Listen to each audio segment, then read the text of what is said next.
All right, so tonight we're going to talk about PCA, which stands for Principal Component Analysis. PCA is a really cool and important tool that allows you to basically take data with a ton of features or high number of dimensions and shrink it down into smaller dimensions or a smaller number of features. So to show kind of intuition of how it works, we're just going to make a data set here with 2 features and only 10 data points, and then we'll just view it here to see how it looks. So basically what PCA would do, in this case we have 2 features or 2 dimensions, but we want to shrink that to 1. So how could we do that? Well, one way visually is if you kind of drew a line straight down this way, and then you kind of migrate each point towards this line. So then if we had our flattened line, and you can imagine it has values from whatever to whatever, then we could put these spots on there. So, so this is like the left-hand side. So maybe, you know, we have like the yellow dot here, and then this is the closest to purple. And then you have like your 2 purple dots. Then we have 4 yellow here, and like another one over here. But so from this, we could still separate these. So this would be like a classification example. These are 2 classes. And even though we shrinked it down to only 1 feature, we could still, you know, divide this up. So, you know, values between here and here, yellow, and here, yellow, and then vice versa for these 2 spots. So it's a way to kind of reduce the number of features while still capturing all the information that's there that's relevant. PCA is really good when you have high multicollinearity, so features that are highly correlated with each other. It can kind of help mesh all those redundant features together. So that's one application of it. To show another example intuition-wise, though, well, you should check out this YouTube video after this. It's basically like an overview of how it works mathematically. We're not going to go into it in that much depth tonight. We're kind of going to stick high level. But it's basically a lot of like linear transformations, eigenvalues, stuff like that. And here's kind of another picture of how it works. So you have, you know, 2 dimensions of data here. It kind of rotates around to find basically a line that will explain the most variance. So if you draw a line through basically the widest part, that will give you basically the most explained variance. And actually, I just remembered this video I actually wanted to show now. So this kind of explains that. It's really short here. So let's just skip ahead. All right, so how could we take a picture of a teapot to capture the most information about it? So you can imagine, you know, this position, you can kind of see the most, so that might capture the most data. So this is just saying that position because it's the most visual information. You can see the handle, the spout, the top, and this kind of just rotates it to show that. So you can imagine this would be like our data points instead though. So the first axis or the first component would be, you know, long ways to kind of explain all of that. And then the second would be kind of from top to bottom. So taking like the 3D teapot to 2 dimensions, you still, you know, have most of the information there. You can see most of the parts of the teapot. So that's kind of another intuitive way to see it if that works for you. And then also this GIF here. And then we'll go into one more after this. But basically why we would do this is because of dimensionality and the curse of it. So basically, the more features and dimensions we get, the harder it is and the more data we need to model that and to model it accurately. It basically grows exponentially as the number of features increases. So if we can shrink this number of dimensions, we can have an easier time and a less computationally expensive time as well. So PCA basically is dimensionality reduction. And it's not the only way to do this. There are some others we'll mention at the end, and we'll go into in further mods. But for right now, you just want to be able to make that connection there. And then these were the links for understanding the math behind it. These are all videos. So you need to understand linear transformations, eigenvectors, and then this last video goes by step. It does basically a two-dimensional version, but it shows you how to do it in terms of the math. So definitely check those out if you're interested in that. And now for this example, we're going to import the iris data set. It's a classic data set. I think you might have seen it in the curriculum by now, but it's basically on different types of flowers. I think there's like there's 3 classes, so it'll be 0, 1, and 2. And then we have 4 features here. So you can imagine we probably could separate this with 4 dimensions, but we can also do PCA on it and shrink it to 3. So to do PCA, you import it from sklearn with this command here. And then like most of the models in sklearn, you have to create an instance of it and then fit it. In this case, the only input you need to put in for parameters is the number of components. So this tells it how many to break it down into. If you don't pass anything in, it'll just give you all the features back basically. So you usually want a number less than your total number of features. So in this case, we're going to do 3. So we fit that PCA object to our X data, and then we can store our new principal component X data using the transform off of that object. So we'll go ahead and run that. And now this is what it would look like.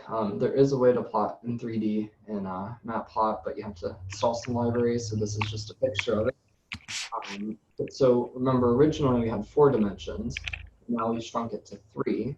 But you can see we could still pretty easily divide this up. If you, for example, you put kind of a plane between those 2, and then a second one over here between the Virginica and Versicolor ones.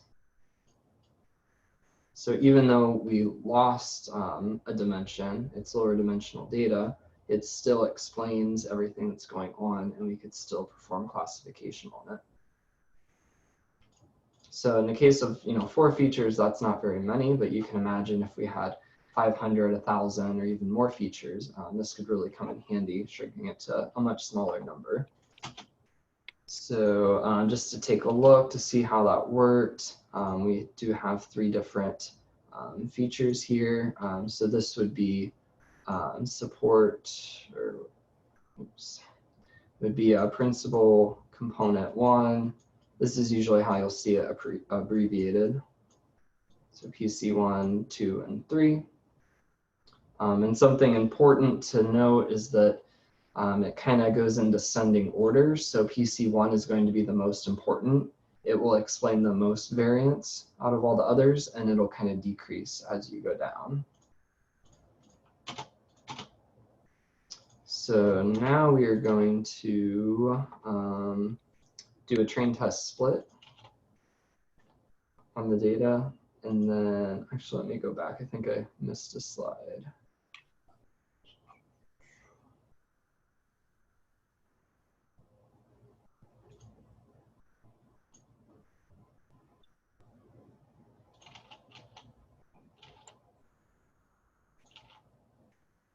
Okay, no, this is okay. So just to show you how accuracy changes if you do PCA, we'll do a train test split. This is still in the iris data, and then we will go ahead and transform that with our PCA object, both the train and the test, and then we'll just use a random forest classifier just because it's easy. So we'll get a base classifier and then one for our principal component data, and fit those to the training. And here we can see we got almost exactly the same results, even though the PC classifier has only 3 of the features instead of the 4 in the original. So a lot of times you can, shrink the number of dimensions without reducing the accuracy of your model. All right, and then this is shrinking it to only 2 principal components. So before we did 3, but now this would be 2. And you can see that we're still getting the same accuracy. So it's still capturing all the same data. And we could even shrink it to 1, see what happens. So we do get a little bit less with 1, but with at least 2, we're just as good as including all the features. All right, so for another example, we're going to load this data set. You're going to see more of this in the next mod for sure.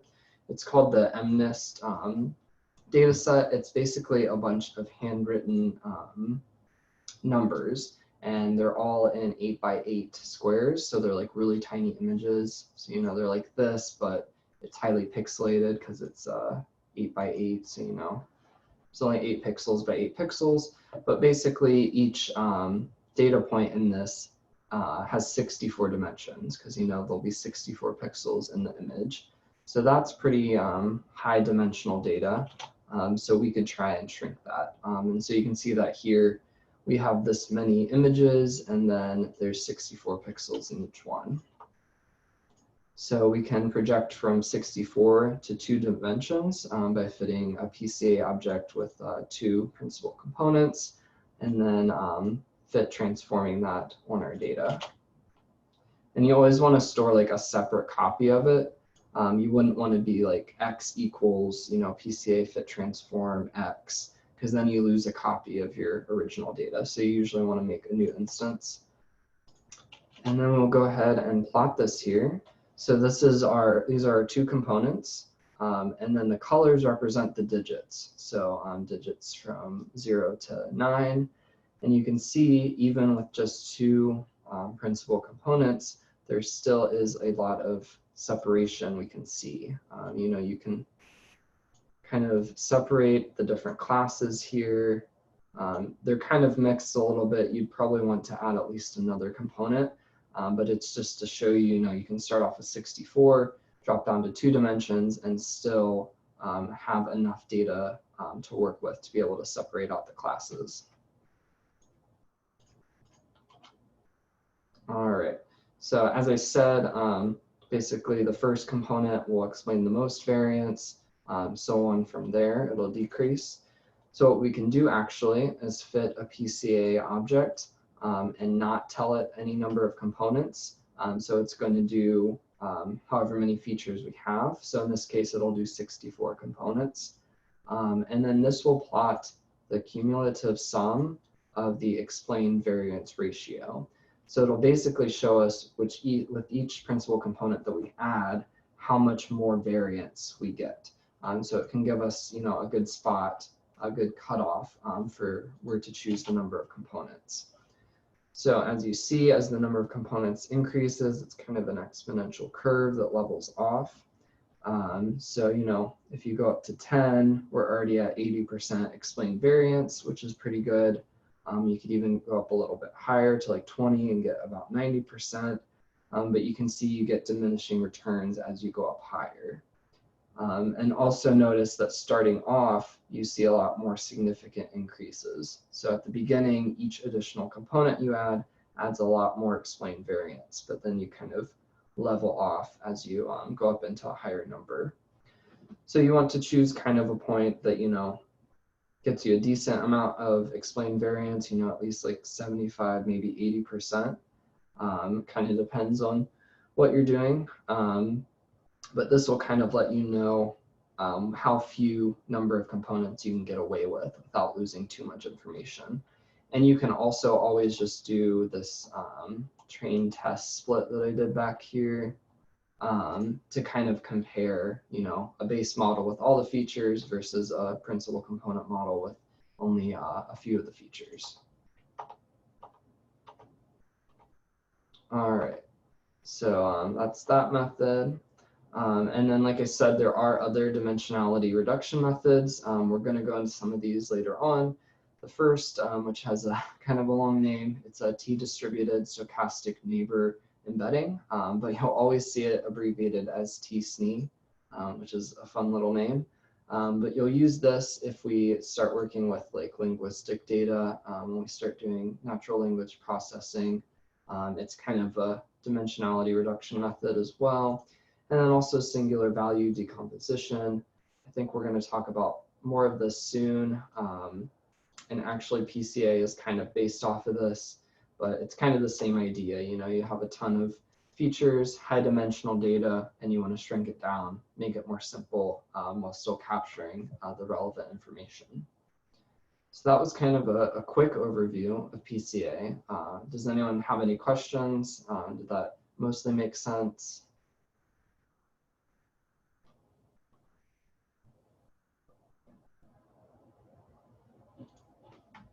Everyone's good?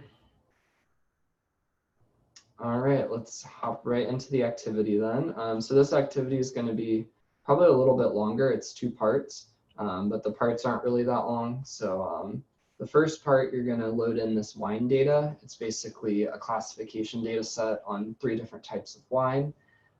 You'll kind of just follow these questions here. So you'll load in the data, explore the features. You'll conduct PCA on it, 2 principal components with that one. And then you'll look at the explained variance for both of those. And then it will have you standardize the features, do a new PCA, and see what happened, and kind of make some conclusions from that. And then for part 2, you're going to use this really large data set with lots of features, do a train test split, all that. And you'll basically want to find a good number of principal components to choose that you don't, lose too much accuracy or too much explained variance. And then I'm also going to have you time it. So training on all the features versus training on the principal components, just to give you an idea of the time complexity of the 2.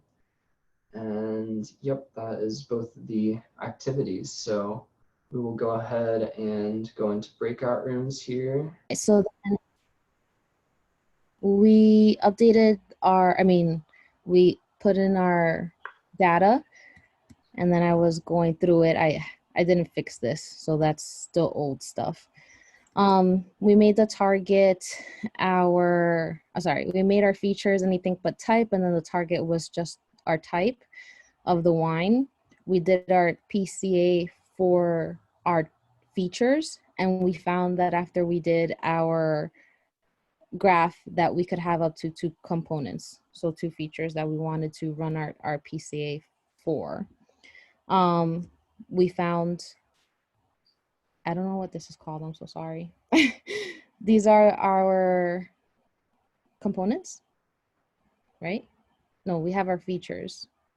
I don't know what this is. There are 2 components. Right, we had to so this was, I know now, this is PC1 and PC2, right? And then from there, we found that they were very far off, so we had to do the standard scalar in order to get them closer together. And so we did that. And once we did that, we found that they were much closer together after doing the explained variance. In order to see our plot, this showed us the different types of wine, and showing that the yellow and the purple ones were further away, which means that they were not similar, but the green and purple were a little bit more similar together. Yeah. Yep, good job. And then another thing to note on that graph, I didn't say the other group, but basically since principal component 1, which is on the x-axis here, since it explains the most variance and is kind of the most important, distance on the x-axis is going to be more significant than a distance on the y. So since the yellow and the purple are a lot farther apart on the y, even though they're in similar spots on the x, even though they're similar on the y, this is like the more important feature. So that means they're more separated. And all right, and the lesson from this first part is to always scale your data if you're doing PCA, or else it won't really work. All right, then for part 2, need another volunteer. I can do it. Okay. Can you like hold your mic closer or something though? It's like really quiet when you talk. Yeah, sorry.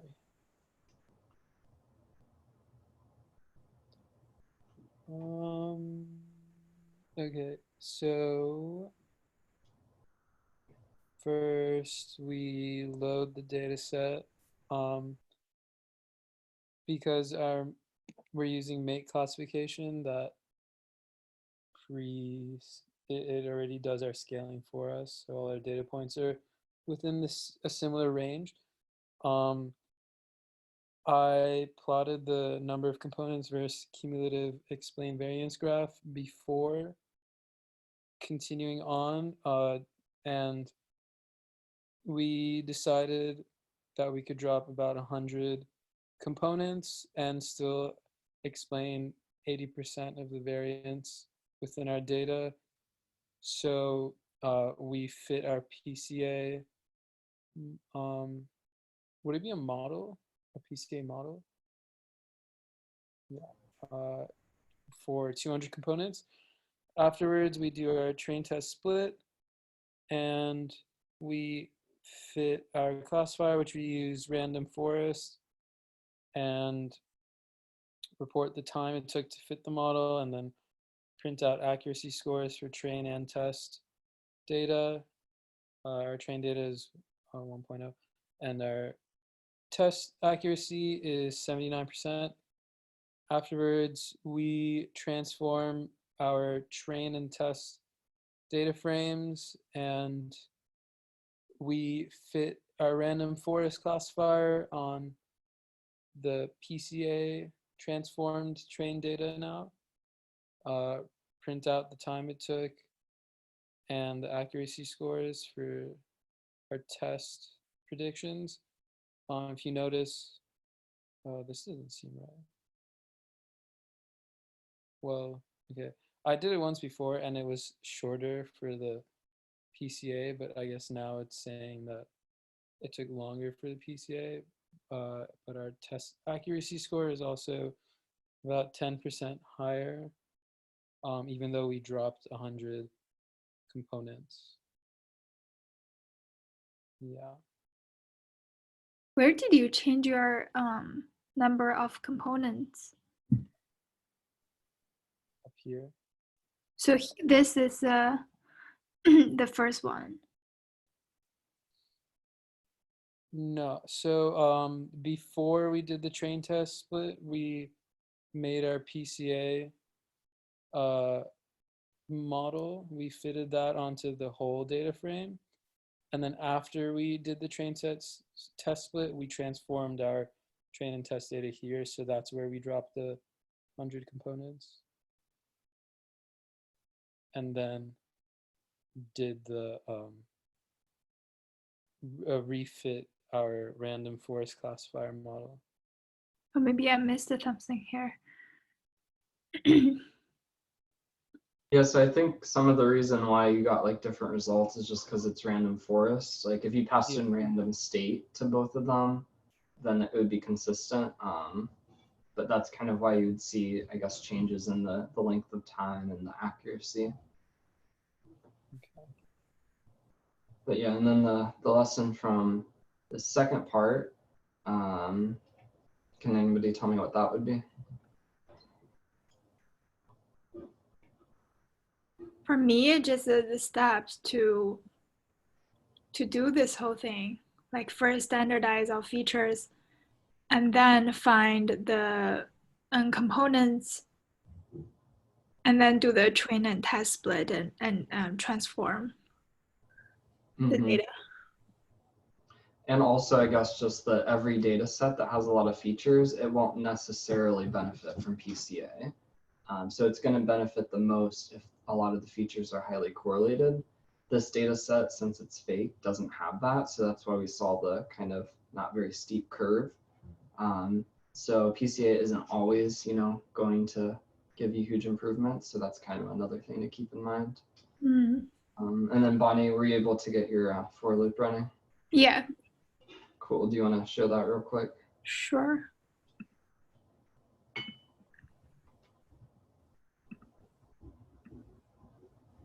So,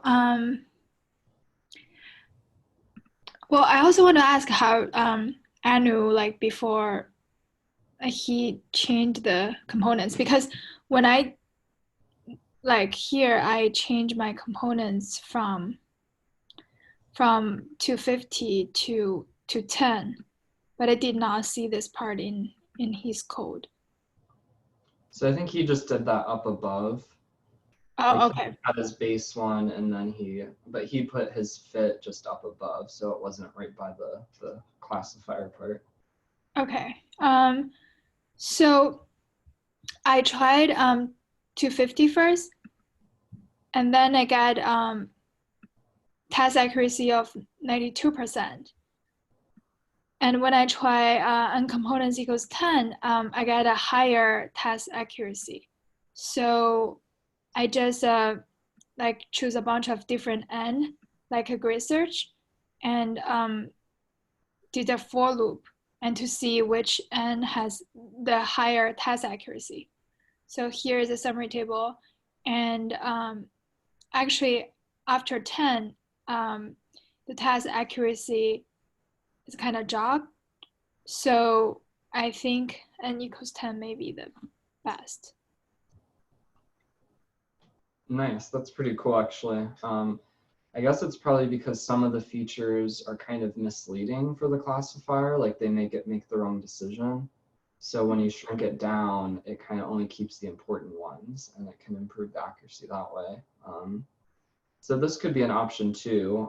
It probably takes a while to run, especially if you add a lot more values, but if you space it out in intervals like that, that probably didn't take too long.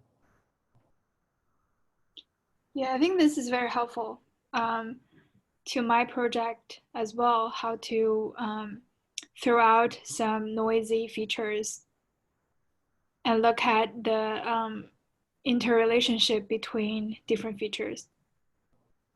Yeah. Yep. I'm wondering if we have more than 2 PCA, how do we visualize that? So you can plot in 3D if you install this one library. Beyond that, you can't really visualize it. You could always plot if you had 4, for example, you know, PC 1 versus 2, 1 versus 3, kind of just compare them against each other. That would kind of be the only other way to visualize it like that. Matt, also, how do you find what what features comprise PC1 and what features comprise like the rest?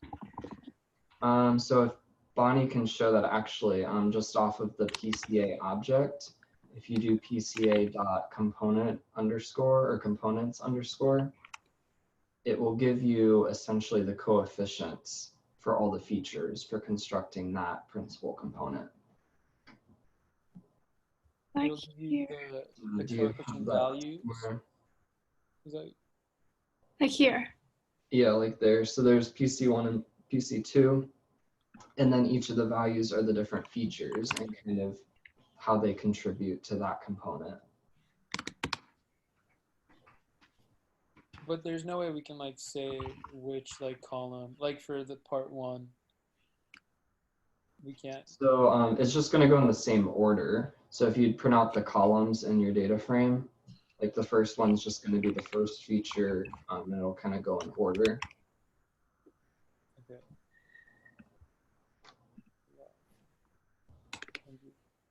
Cool. Yep. All right. All right. Does anyone have any questions before we go? I guess I don't know about you guys. I feel that I need much longer time to digest each topic because they're all very important and there are a lot of methodologies behind. So I don't know how, like, Matt, you suggest us study this module because I feel like I need more time to read and research and like take notes of each topic. I'm still in decision tree. I'm really slow.